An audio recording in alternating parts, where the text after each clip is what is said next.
This is The Wire for 2000 Zulu, February 24th, 2026. Precedence is routine. Information cutoff is 2200. Bottom line up front. United States captures last tanker vessel that escaped Venezuela. Idaho vehicle ramming suspect arrested. Weather conditions poor in Tehran. Beginning with international events, in the Indian Ocean, overnight the United States seized another tanker vessel, interdicting the last remaining vessel that had fled Venezuela in the wake of the Maduro regime's collapse. The tanker Bertha was captured in the Indian Ocean this morning after running the American blockade weeks ago. In Mexico, over the past 24 hours, most of the violence around the country has taken the form of arson attacks on convenience stores scattered around the nation, and subsequently looting has been reported at the burned-out stores and commercial venues which have been targeted by cartel militants. Sporadic cartel roadblocks continue to be placed on major roadways randomly, which mostly take the form of burning vehicles being used to block the roadway. Most of these roadblocks are resolved in a few hours and are not usually manned by cartel members. Otherwise, government forces have been able to secure the airports, and the U.S. Embassy reported this afternoon that flights have resumed for anyone who so desires to depart. Most of the conflict throughout the past 24 hours has focused on CJNG forces conducting ambush-style attacks on federal forces rather than overtly controlling terrain. On the home front, in Washington, D.C., this afternoon President Trump is scheduled to give the State of the Union address before Congress. The speech is scheduled for 9 p.m. Eastern Time. Analysts comment. For those speculating that the war with Iran will be announced during this address, it will be a little late in the day for that.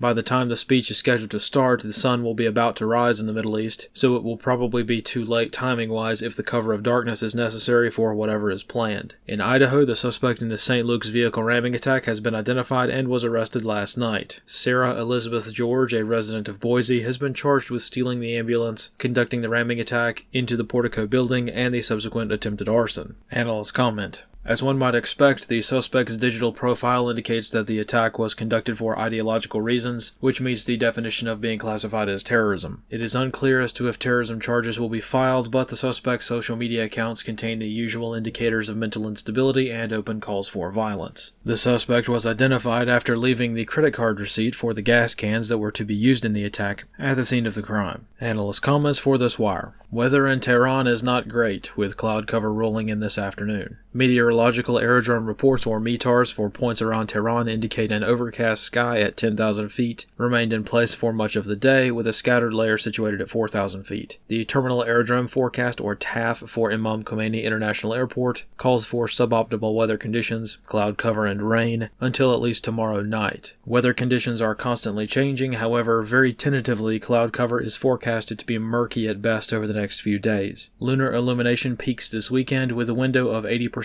illume taking place from roughly February 27th to March 6th. Meanwhile, cargo flights continue unabated as more resources constantly flow into the Middle East. This concludes The Wire for 2000 Zulu, February 24th, 2026.